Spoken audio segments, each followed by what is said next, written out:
Jeg hedder Alexander, og jeg går i 3.M, og jeg lever for blogge. Min blog den omhandler litteratur, og inden halvdelen af tåret nu sidder og tænker, at det er fuldkommen katastrofalt kedeligt, så har jeg valgt også at snakke med en masse humaniorlærere om, hvad for en pensum vi nu har, og inddrage netop de ting, som folk kommer op i, sådan, så hvis ikke interessen er der for lige præcis det, jeg nu skriver om, så kan det forhåbentlig bruges til lektier eller til eksamener osv. Jeg hedder Frederikke, og jeg går i 1. L. Min blog omhandler talenter for EG. Alle mulige, for eksempel bands, eller bare talenter generelt. Sammenholdet for EG, events for EG.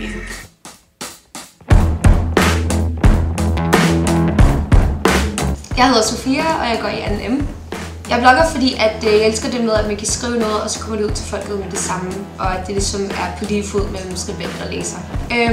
Generelt set så omhandler min blog sådan ungdomskulturen her i området, de ting, der er relevante for os, om det så er musik eller mode eller spændende events, der foregår. Jeg håber, at dem, der læser min blog, får lyst til at være med til nogle af de ting, som jeg skriver om, eller bliver lidt inspireret af det musik eller mode. Jeg hedder Line, og jeg går i 1. M. Min blog kommer til at omhandle kunst og kultur og sjove ting for undergrunden omkring street art. Jeg håber, at dem, der læser min blog, bliver inspireret og får lyst til at lave noget selv og tage ud og kigge på udstillinger og se på kunst og måske mere lære at forstå kunst.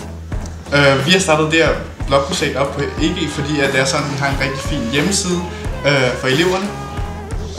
Og den skal så spices op med de her 4 blogs, fordi lige nu er det sådan, at der kun er dagsordner og referater på.